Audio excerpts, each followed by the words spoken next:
Hey everybody, this is Phillip with the Not There Yet podcast. This is a place for honest conversations about life, faith, and everything we're still learning along the way. I'm glad you guys are joining us. Here we go. Hey everyone, welcome back to the Not There Yet podcast. Hey, this is episode number 2. Yeah, it is. So today we're going to be talking about parenting. Ooh, parenting. Yeah. Basically, we want to talk about what we would do differently and what we would do again. Yeah. And here's the fun part. We have both made our lists, 3 things in each of those categories, and we haven't seen each other's list yet. So we're going to go through those a little at a time. I suspect we might have some match up, but I'm interested to see. I think so. I'm curious too. So we made our list. Did you check yours twice?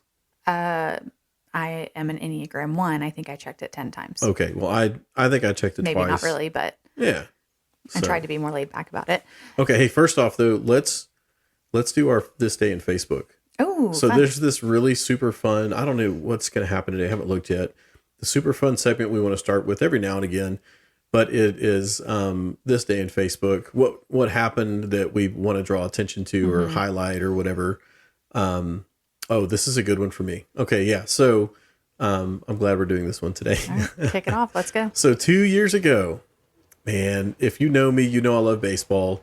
2 years ago, October 15th, 2023. I know that I'm dating us, but it's important because 2 years ago, the Texas Rangers beat the Houston Astros, also known as the Southwest Louisiana Astros, in Game 1 of the ALCS in Houston, which if you remember anything about that series or any of the playoffs in 2023, the Rangers did not lose a single road game, a single away game throughout the entire playoffs.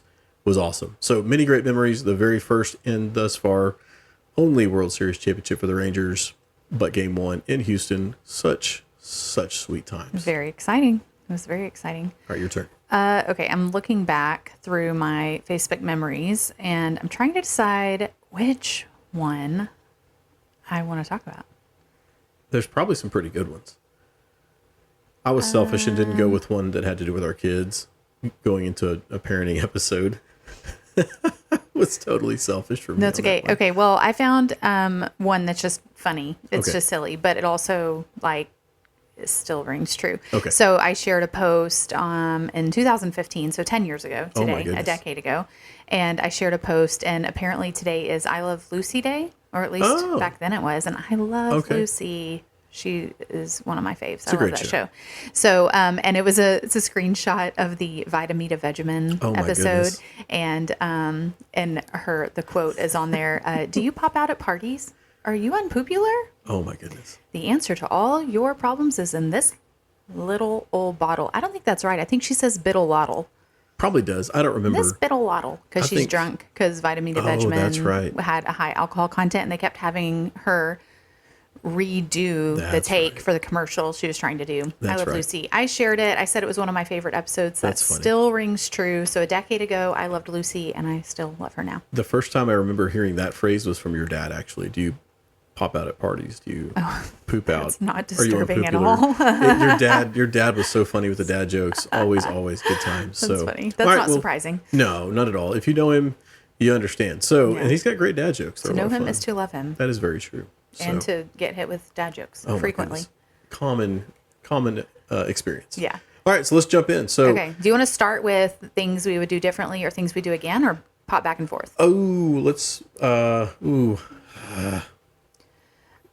want to make a decision. Why don't we start with the things we would do differently? Okay. So we can end on a positive note. Yeah, I like that idea. So, do you want to go first? Sure. Okay. Let's hear it. So the first thing I have is. I feel like we might have the same regret, or I listed it as a regret, but things I would do differently. Okay. I would not default to spanking as a primary disciplinary method. Yeah. When they were younger. Yeah. So that was that on your list? That was, let's see, that was actually in my things I'm glad we did, but not that I'm glad we spanked our kids. Gosh, I was like, wait a minute. No. And I'll get to that in just a minute, but it's. So yes, I agree with you, but I had it in a different category. Did you frame it differently? I did. Same concept, but different framing. Okay, well, we'll get to that in a moment then. Or do you? Okay, well, I'll share. You flesh it out. And then you can share kind of how you framed it. We can do it that way. Okay. Yeah, I like that. So basically, I think early on, we defaulted to spanking as a primary method of disciplining because it's all that we knew. And to be completely frank, I think in most of the conservative circles that we grew up in, church-wise, we were taught what spare the rod, spoil the child, which I believe, my personal belief on that, my interpretation of that is that it was taken out of context and actually not interpreted the correct way. So sparing the rod wasn't necessarily meant that you were beating the sheep. Or to not spare the rod did not mean you were beating the sheep, but it was a guidance more than anything. So my reasons for that are really a few things. I do not believe that it brought a relational element to discipline, which I think is really important because you think about the word discipline and it's disciple, right? And you're teaching, you're guiding, you're molding. And unfortunately, spanking as a primary disciplinary method, and I say that because I think that here, I'm going to give an example of when I'm okay with giving a pop. And that's like if my child runs into the street and I need them to know really quickly that that was a bad decision, I'm okay with a little pop to get their attention, but not to harm them, or it's an attention grabber in that moment, but it's not you made this choice and now I'm going to hit you because of it. I feel like that even if it's very reasoned, I think that's almost more harmful. Yeah, I mean that's one of those things. Like, and for the record, pop is not referring to a carbonated, sugary beverage for any of you who are not from Texas. Everything's a Coke. That's a Coke. It doesn't even matter what brand it is. It's a Coke. But so I think, and I agree with you on that. And it's funny because the way that we looked at this now, of course I listed it under my 3 things I'm glad we did, and again, I'm not glad we spanked, but we'll get to that in a minute, I'm sure. There's a reference to that for me to the physical consequences of things.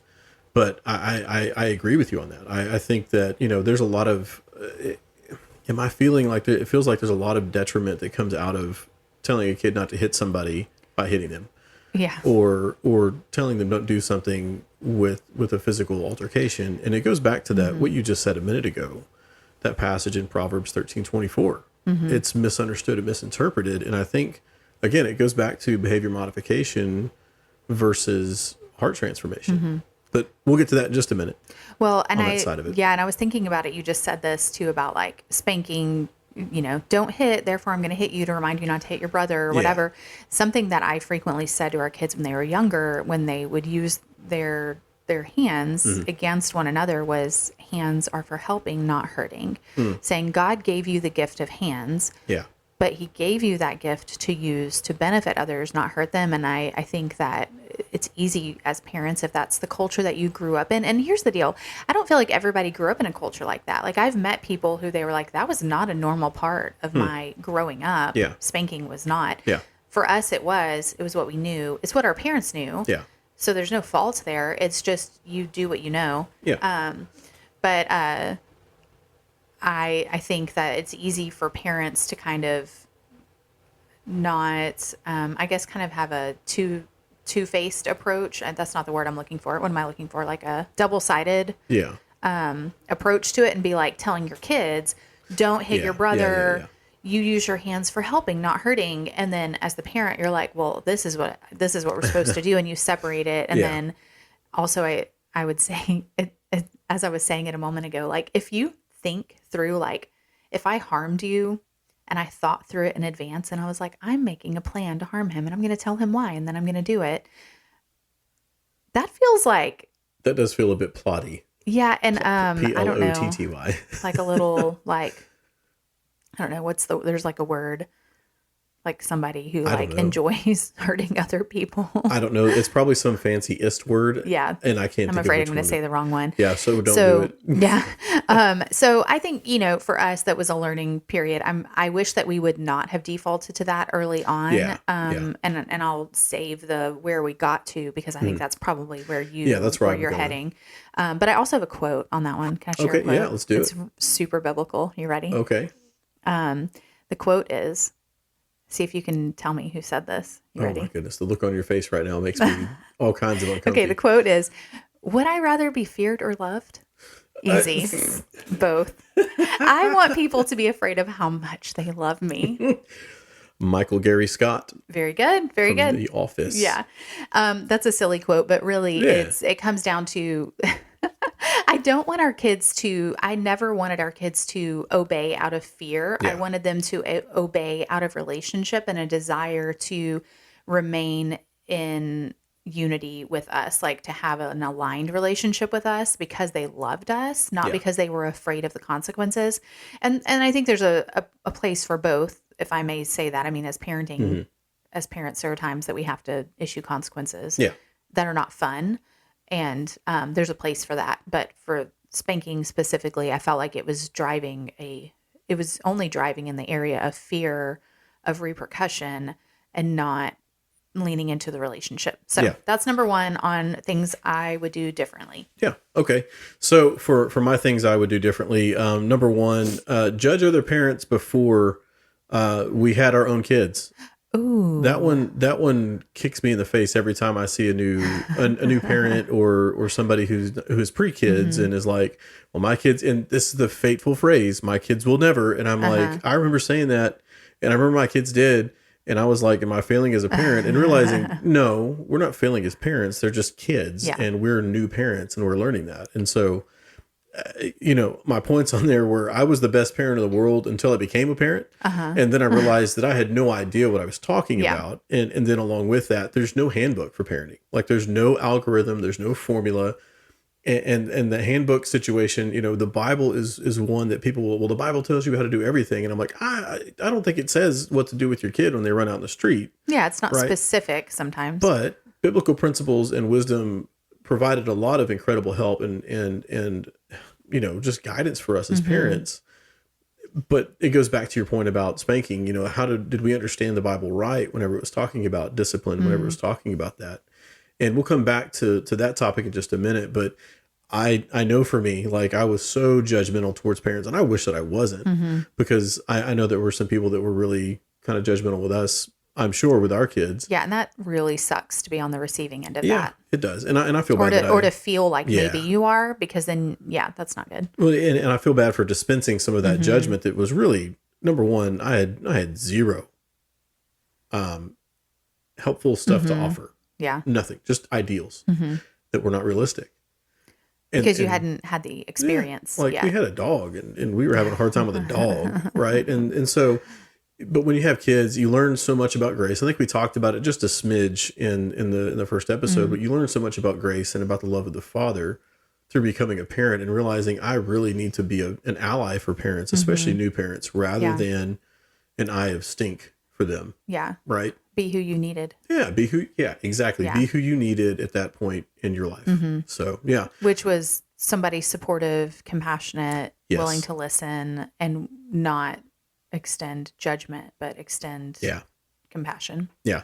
And that's, honestly, that was a lot of my answers today are softball answers, but they're, for me, they feel like common sense just because of life experience. Though. But that one for me was a big one because I know I can be unnecessarily judgmental. Yeah. Especially when it comes to kids and parents. And the boys and Tyler and I were headed to go hike around last week. And we were at Chick-fil-A waiting on my lunch and his snack because he'd already had lunch here at the house because he's smarter than me. He eats it like a normal person. But this poor mom was dragging her kid out of Chick-fil-A, and the boy, he was probably 5, maybe 6, and homeboy was not having a good time. We're talking like you hear people use the phrase kicking and screaming. That was what was happening. And she was trying to get him outside to have a conversation with him. And I'm like, you know what? Good on mom. Because she's not reactive in the store. And she didn't look mad. She was just carrying him outside. And Ty was like, oh, I can't believe it. I was like, no, hang on. We've been there, dude. She's doing the right thing. She's getting him out of the situation in the restaurant. She's going to go have a conversation with him. He's a little bit out of control right now, but y'all were there too. And he was like, oh, okay. Well, and you also never know, something that I became really aware of, that I just didn't have an awareness of early on was children with with neurodivergence. Yeah. Yeah. Or like if they're on the spectrum. Also, I have, over the years been friends with people who fostered children and through the foster system, and they came from brokenness, and it wasn't like they had them in their custody for very long. It was these children they had trauma and they were working through that. And so I'm with you. Withholding judgment. I wish I would have done that as well. And, whether the kid was just being a turd or he couldn't help it, like I found myself thinking through that a lot differently than I had in previous moments and years before, because we were on this side of it with teenagers. So that's my first, what I wish that I didn't do or glad I didn't do or wish I could have done differently was my judgmental mentality. Yeah, I want to comment real quick, because in that, what you wish you would do differently, it made me think about this experience that stands out in my mind from when it was before we were married. We might have been engaged. Okay. I don't know. I may have been like 19-ish. And I may have been the year we got married. I remember observing this child, probably around 2 or 3, and I think he was with his grandma, if I were guessing. And all I know is I remember him yelling no. Oh, no. And I literally said out loud to somebody who was with me later on, my child will never say no. And they said, well, how are you going to stop them? And I said, well, they're just going to know that is unacceptable in our family. And I think they were wise enough to just smile and nod and go, okay. Smile and nod, boys. But I'm like, funny. It's like you said, you were a much better parent before you actually were one. Yeah. And that's in quotation. That's in quotation marks. A better parent. Yeah. That experience will always stick in my mind. And I'm like, gosh, I didn't know a thing. Yeah. Number 2. Okay. Number 2. Things I would do differently. Oh, okay.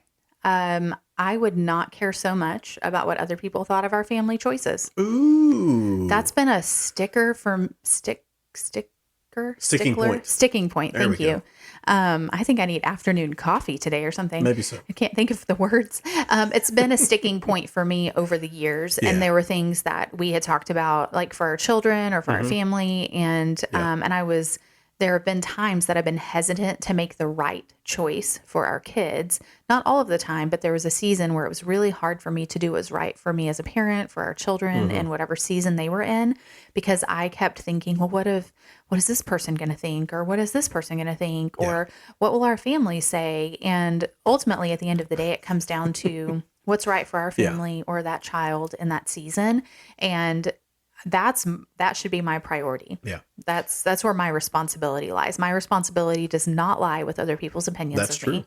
My responsibility lies with taking care of my family and serving them well. Yeah. And you already know my response to that is it's always been, who cares? I don't care what they think. Yeah. They're not the ones who are responsible for our kids. Yeah. We are. And that's the Enneagram 8 in me, where I just I don't care. But I understand why you care. And I think it's important to do things in an honorable way and respectful too. If people don't agree with us, they don't have to. I don't have to be a punk about it, whether they're a punk or not. Yeah. You can make decisions and not care what other people think with grace. Yeah. It's the judging other parents thing.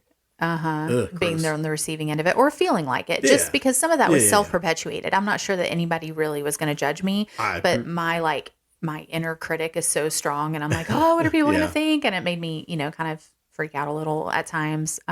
So I cared too much at times, and put more emphasis on other people's opinions of our decisions versus how that decision actually impacted our family. Yeah. It's like your inner critic was, hopped up on caffeine, and mine's taking a nap all day. So maybe mine should have been a little more awake. Still like that sometimes. Sometimes it is. So number 2 for me was, and this might be a hot take, okay, especially because we're millennials and there's this whole conversation about kids, right? So making our kids our sole focus as parents was not something we did.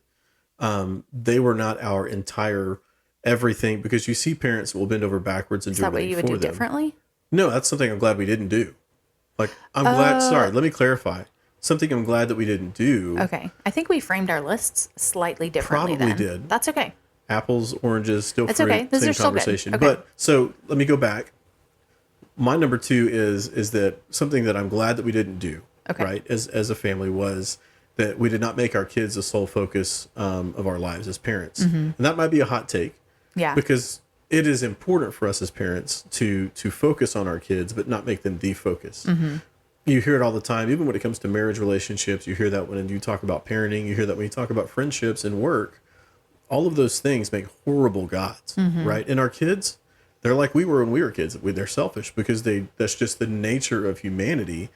But that's how we get to teach them. But they weren't our sole focus, and so a lot of parents in our culture in the U.S. tend to prioritize their kids' interests and preferences over using wisdom. And what I mean by that, and again, this is another hot take that some people may get fired up about. They may not care. But club sports for me is an example from time in past, and even comparing my childhood in sports to how kids experience sports now is so different. Very different, yeah. Like my parents ask, "You want to play baseball?" I'm like, "Yeah, that'd be fun."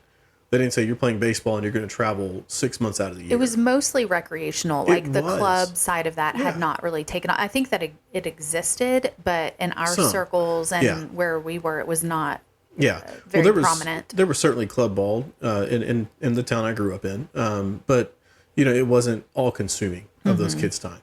But what ended up happening was what you see happening now, especially with millennial parents, is that a lot of these kids are burned out from playing sports. And this is not a generalization, but it kind of is. A lot of these kids are burned out, but parents are pushing their kids to participate in this. And it becomes their parents' identity as to how good their kid is. And that's dangerous because if we push kids to make their identity in that performance or in that endeavor, then what happens when they don't want to do it anymore? And they tell their parents, well, I don't want to do this anymore. Well, why not? This is what you love to do. Or if they get an injury. Yeah, and you're trying to convince your kid, like, you need to do this. Or then you're trying to also, if there's an injury that ends that sport for them. You see this with pro athletes. You see it with college athletes, that if their identity is not settled and solid and it's only in their sport, then they're going to struggle so much with depression and other things like that. And so... well, and if I could play devil's advocate on the club sports side... You're gonna let me play devil's advocate? No, I have a subplot. Oh, okay, go. Let's hear your subplot. No, let me finish my subplot. Let's go. This is 2.A.I.1. Bless. Club sports can be, though, right? On the flip side of that, club sports can be a magical way, like truly magical way for kids and parents to build an incredible community and fellowship. I've seen that. And discipleship opportunities. Yeah. I have seen those too. Yeah. The unfortunate thing is that you don't hear much about those. You hear more about the parents who are out there trying to fight referees and officials and other parents and even other kids. And so, like, you got to be so careful as to how you do that. Now, on our side of things, we leaned into our kids' interests and stuff until they were bored of it or they took root, whether they were interested in something else. Like our daughter loves vet med stuff. We were like, here, how can we push you in that? But they didn't always stick with everything. And so if they didn't stick with it, we didn't make that their identity and make them keep doing it. But they never made their identity a sport or a hobby, and so we didn't want to do that either. So, what's your devil's advocate, or is it related to my subplot? It was related to your subplot. Subplot, but also going back, your initial point, I think you shifted from that a little bit. Probably so you were saying, I think you just feel really passionate about this club sports I do. So you had to find a place for it.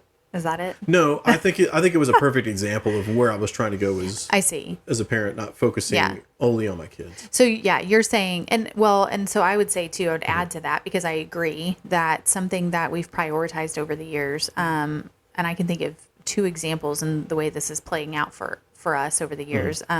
One is set bedtimes for our kids, and so like we prioritized time together in the evenings. It looks like you had a look on your face like I just Can you smell jumped that? ahead. Am I cooking your grits? That's my grits being overcooked. Cooking them? Overcooking them. This is the danger you come into with like separating and doing your own list. It is kind of fun. Anyway. So, okay. So, I mean, bedtimes aside, whatever, but I'm just saying, like, I think that for us, prioritizing time together and carving out time for that, even when we didn't have money to go on dates or have babysitters, our evenings once the kids were in bed was really important for us. So we've maintained a friendship over the years. Yes. And now we get to go on dates more because we can afford it in this season of life and we don't have to have babysitters. That's true. But we still prioritize time together and friendship with one another. And that when all of our kids are gone, I don't anticipate us looking at each other across the table going, do I know this man anymore? Do I still love him? Because 100%, that's still true, even more so now than the day we got married, because we've prioritized that. Yeah, which is awesome. And it's also wild to me that you still, 20 years later, are still okay going and hanging out with me, just the two of us. So I like hanging out with you. All right, number 3. Okay, my turn? Yes, your turn. Shoot. Number 3 is, it's more of a regret. Like I don't, let me say, I'm not sure if I would do it differently, because there are like some highlights to this as well in terms of experiences, but I put moving a lot, especially in recent years. There's been a lot of transition for our family over the years. And while some of that brought about some really great experiences and friendships, and those seasons were formative for our kids, sometimes in positive ways, it's also made it a little bit difficult for them and now to forge long-lasting friendships. And even for us, it's made community a little bit more difficult than we would like. Yeah, that's true. So I don't know if I would change. It's hard to say if I would change it or not, because that was the path the Lord had laid out for us, and it served its purpose in those seasons. And, maybe it's that we should have managed that a little bit better from our kids' side of things. Yeah. Even if that was what we should have done, maybe we just didn't navigate those transitions always as well as we would have hoped. Well, and it shapes how we approach that topic completely differently than it was before. Yeah. Now. So, yeah, that's good.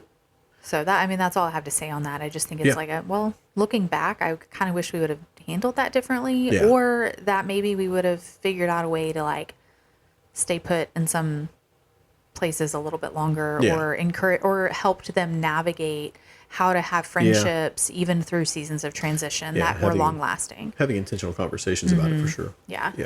Yeah, good one. Okay. Number 3 for me is something that I'm glad we didn't do was hold back telling them we're proud of them. So I know that I shaped and say that again. That I'm glad that we did not hold back telling them that we're proud of them. Okay. I know that my list it's odd, but it's like I think about the things that I'm glad that we didn't do. I'm glad of that as well. I'm trying to make it make sense in the list that we did, but I think it's good. So I put my subtitle for this one as 3 things we wish we didn't do or glad we didn't. So one of the things I'm glad that I didn't do was withhold that. Okay. Those words, which you're like framing everything in a positive light. Which is weird for me. It is weird. Because I wanted to look at it and I didn't want to live a life full of regret on this stuff. But for me, I'm thinking about the things that, that I needed as a kid growing up that I've tried to do differently with our kids. Yeah. And this is not throwing shade at my parents, because like we said before, our parents did what they knew to do, right? We were both oldest kids. And it is just is what it is. I'm sure that Maddie at some point will come back and be like, oh my gosh, what were they doing? I'm ready for that.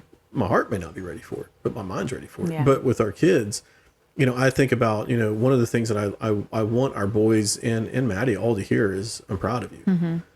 Even if they don't succeed and they aren't the best at something, like, hey, I see you gave effort and I see you did really well as best as you can do in that. I'm really proud of you for that. There are things like their grades are not turning in assignments, which is a You're not going to say, I'm situation. So proud of you for missing 10 assignments this week. Not at all. Blaming your teacher. But I see them go out there and give full effort on whatever they're doing, and they don't come back with, top accolades. I'm not going to be like, oh my gosh, what a failure. But and that wasn't what was told to me.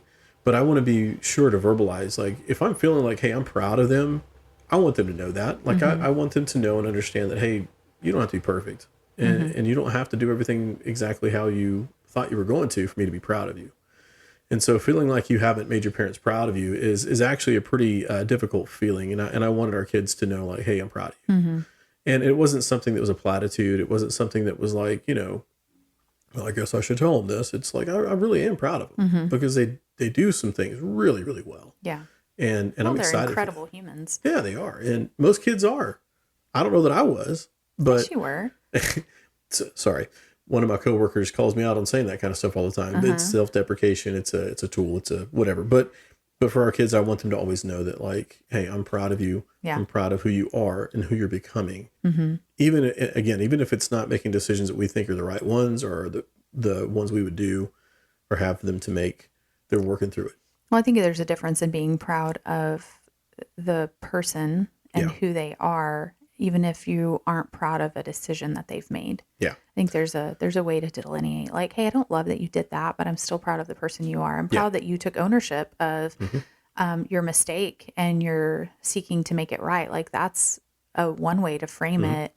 If there's a choice that you're not proud of, acknowledging what they do in the face of a mistake. Yeah. All right. Now let's talk about what we do again. What we would do it again, or glad that we did. Yeah. That's what my list says. Okay. Well, mine says glad of, but I think our title was what we do again. Okay. I'll go first. Number one, I am really glad, and I would do this again. I'm really glad that we were flexible with choices based on each child's unique wiring and needs. Ooh, so a great example of that would be schooling choices. So there was a season where one of our children was homeschooled and two were in public school. Yeah. There was another season where all three were homeschooled. There was another season where two were in a private school and one was in a public school. Yep. Even right now, our boys are both in high school and they're at different high schools because they both cater to their unique skills and just how they're wired and what their needs are. And I would say we're really blessed and privileged to be in a community where we have the option of one of those schools. But so I'm really grateful, and looking back, I wouldn't change that for anything, even though it's maybe looked a little weird to other people in those seasons. Like, well, you have a kid, you're homeschooling that one, but the other two are not. Well, it was what they needed in that time. And it, and that has shifted over the years in different ways. But I think that has given us the freedom to serve each of our children in the way that they needed in those seasons, rather than trying to have a cookie cutter approach. Yeah. And not just schooling, but there have been other things we've done too. I mean, even like talking about like phone privileges or who gets social media, who doesn't, like how, trying to offset those decisions with them has been a little bit tricky at times because they're there's a lot of whys. Well, when she was 11, she got this or whatever. Yeah. And, but then the flip side of that is true for the child that might feel left out in one area. They might actually have additional things they get to do. But I just think it's been really helpful to go like, we don't have to have a one size fits all parenting approach for all three of our kids. Yeah. We can say it's tailored for each kid. Yeah. And that requires some wisdom and discernment. I don't think it's always been done perfectly, but I'm glad we did that. I'm glad we've taken that approach in a lot of ways. Yeah. I like that too. Allows them to be who they are. Yeah. Without us hindering it. So, my first one is that for me was establishing a bedtime at an early age. And you mentioned that earlier. Number one, it made room for quiet and quality time together for you and me, but also for the kids to have that routine and rhythm. And it set an expectation for them as I got older for healthy and consistent rhythms. I mean, and the last one is my favorite. The most annoying favorite thing about our kids is that every night before bed, every night, if all three of them are home, they all still three do it. Every night they come and knock on the door and I roll my eyes, but I'm like, oh, one day you're going to miss this. But like it's before bed, they all come and tuck us in. Like can we come tell you good night? But yeah. Well, they want to tell us good night. Tucking dad in, but they knock on the door. Can we come tell you all good night? Yeah. They don't want to go to bed without giving us a hug and a kiss and saying, I love you. And that's sweet. That's one of my favorite things. And then they go about their evening routine. Sometimes if it's a weeknight, they go read books for an hour. If it's a weekend and they're not grounded because of grade and decisions doing those kinds of things, then they get to go play video games. They get to watch a movie.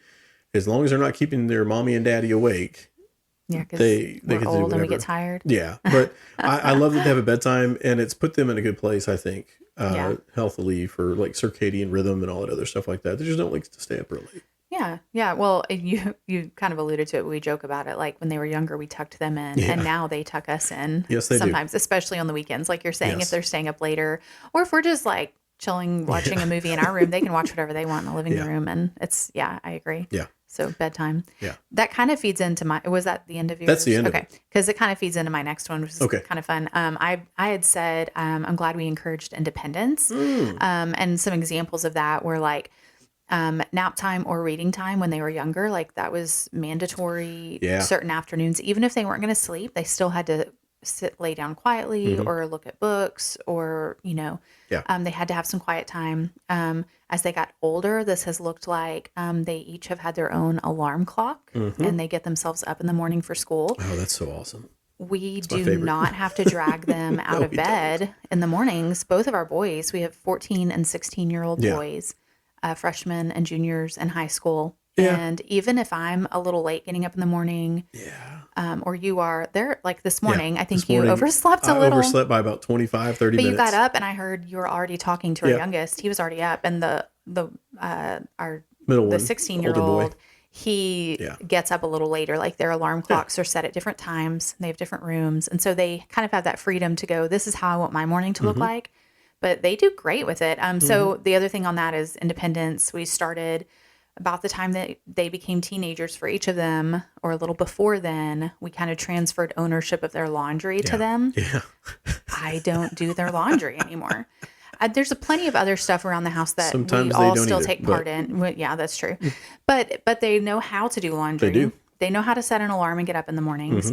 And now, even for our oldest, this looks like making phone calls on her own. Oh, yeah. She went to the doctor recently alone. By herself, like her big girl self. She was pretty proud of that. I think she was a little nervous, but she did it. She did do it. Yeah, and so just those seasons over the years of going, no, you can do this. And for like our youngest, one area that's been really difficult for him is like ordering at restaurants. Yeah. Really embarrassed about that. But, and there were times when we would say like, okay, this is really easy.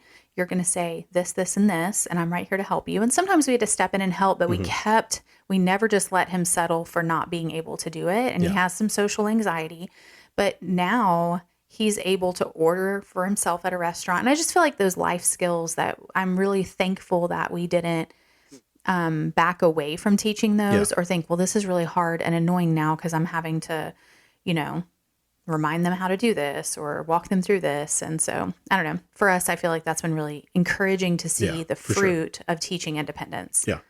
Number 2 on mine is having conversations with them when behavioral situations arose. So this one is where you said regret spanking early. This is me saying, I'm acknowledging that. It didn't start this way where we had conversations with them, but it eventually shifted to that.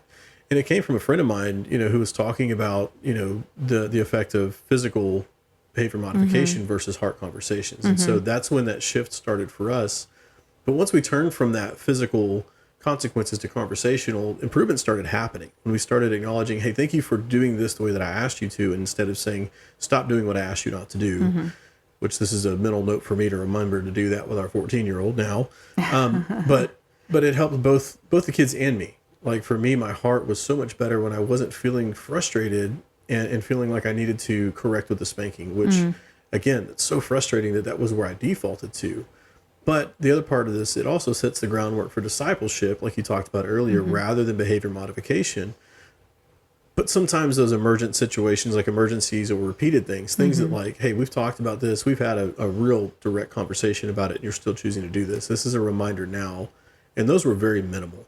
Like those did not happen often.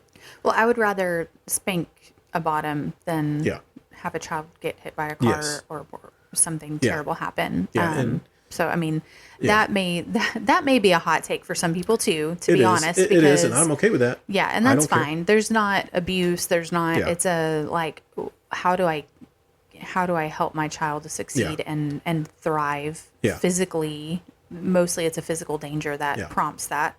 Or did prompt that. I mean, now we're not spanking them now. There's no way. They're not running into the road. Now, there is physical altercation, and it's usually me and the boys wrestling, but that's not different. Altercation. That's like dad-son bonding. Oh, no, it's altercation. Because it starts with them boys. They start stuff. But there's laughter, though. It's definitely a lot of When laughter. I hear altercation, I think of like a...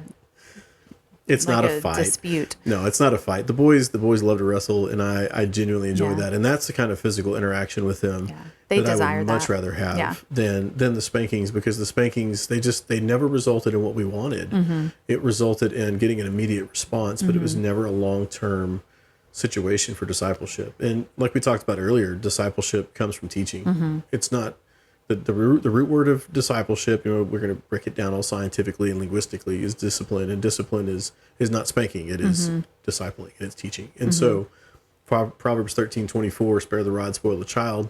You responded to it, and you said something about it earlier. And it isn't talking about hitting your kid with a rod. And again, it comes back to, are we understanding theology correctly? Are we understanding what Scripture teaches if we're going to base it on Scripture? if we are going to base it on scripture, we need to know exactly what it's saying and at least have an idea of what that means. And so I'm glad that we shifted those conversations or those situations for consequences to conversation and discipleship rather than a physical modification, because they're much more capable of absorbing and implementing what you talk to them about and teach them than they are trying to discern, why am I getting a spanking right now? Especially when they're younger. Especially when they're younger. And again, mine could go into regret, but I try to look at it as we can't change that, but we can have these conversations now with them. And well, you're glad that we changed it then, that we shifted our mindset. Yeah. So I think that matters. For sure. All right. Last one for both of us. Okay. My last one for things that I am glad that we did, I would do it all over again, is spending minimally on things. Ooh, okay. Toys, gifts, whatever. Yes. Instead, reserving what we would spend at Christmas or birthday. I mean, we still do spend at those times, but we really have focused more. Socks and a pack of gum. We've focused more on spending where we get to have experiences with our kids. Yeah. So having fun together, traveling. We all love to go on a fun vacation. Yeah. And honestly, I would rather pull back and not spend $2,000 at Christmas every year on our kids and put that towards a really great family vacation where we have memories that come out of it. So for me, I'm so glad that we've done that. We've never been big spenders at Christmas they get gifts and we try and be really intentional with that. And we want them to experience the joy of having gifts at Christmas and their birthdays, but it's not gonna break us. No. We're not gonna let it break the bank. And we're also gonna make sure that we still have margin to do the things that matter more than just a toy that might get broken in a week or two. Yep. So we want to travel, we want to have fun, we want to hang out with them. Yeah. And sometimes that comes down to maybe our eating out budget is a little bit more than some people's at times, but because that's an experience where we sit around table. Yeah, sitting together intentionally. Yeah, playing the question game or that's a good one. High-lows or whatever, and just kind of getting out of the house for a bit. And so that's been a place of intentionality for us, and I would do that 100 times over. Yeah, same. For me, the last one that I listed, one of the 3 things that I'm glad that we did and still do is we tell them we love them and hug them often. And not just, once a week or when we, tell them good night. Those boys, they feel weird if they don't get a hug. And they don't, you can tell that because of the way they tell us good night, right? Yeah. They come for a hug. They come for a good night. I don't kiss them. Maybe that's a parental fault on mine, but I think that. Well, I mean, they're teenage boys. I think it's okay that you've shifted. There's no need to rub my mustache on his mustache on their cheek or whatever. Ew. So, well, when they were little, they did. They did, yeah, they for sure. Kissed, yeah, both of us. Yeah, I think Levi, we finally stopped doing kisses about a year and a half ago, maybe about a year, maybe less than that. I don't know. Anyway, I don't know. So, but telling them we love them and hug them often, like not just every now and again, but often, like at least a few times a day. And so it's not a matter of habit. Like when you hang up the phone, you tell your boss or your coworker, I love you. Not that, but like it's a matter of reinforcement and knowledge for them and a reminder for us. Yeah. Like remembering that mom and dad love you and we care about you. In the conversations we have with them, we try and reinforce that. Like, hey, I'm not real proud of what you did, but I'm proud of who you are. And I still love you regardless of the decisions you make. You may not make decisions I agree with, but I'm going to love you regardless. And you're not the sum of your choices. Exactly. Yeah. And so it's a reminder for me too that like, hey, I love this kid so much, and it's not a habit. It is because I want to tell them that I love them. And they reciprocate that, especially our youngest, it is not uncommon for us to just like, I'll be walking. We both work from home during the day, and if he's hanging out on the couch or whatever and I walk through, it is not uncommon for him to just be like, I love you, Mom, as I'm walking through, and it's so sweet. I agree. I'm really grateful that we've made that a norm in our house. It's a joy. And with these three things, this is just a small list. This is not a comprehensive list, because if we want to talk about it, I know I've got more than 3 things on the list of things that I wish I didn't do, but I want to try and parent from a place of, learning from what mistakes, the mistakes that I've made and things that I would have done differently, and let those things kind of guide and direct where we go from there. And, and again, the theme of the podcast is not there yet. And that's kind of been the theme and mentality that we've had parenting. Like we're not there yet because our kids are still going to do stuff that maybe we don't agree with, but we want to let them walk through some of that stuff and be there as a safety net, or be there as a soft place to land if a bad decision is made, or one that costs them in a way that puts them in a tough spot. We pray that doesn't happen. Yeah. But we also know that they're human just like we are. And I know that I'm a wretch without Jesus, and having Jesus has been what has kept me from making decisions that would have really been horrendous. And so we're praying that for our kids, pray that over our kids. Yeah.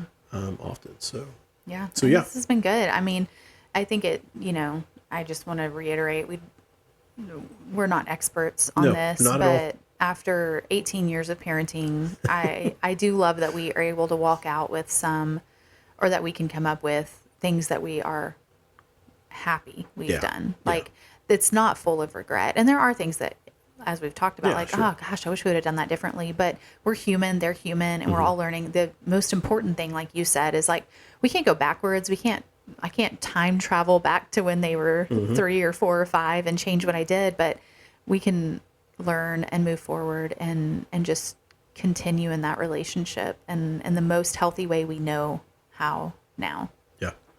100% agree. Yeah. So that was it. Parenting. What we do differently and what we do again.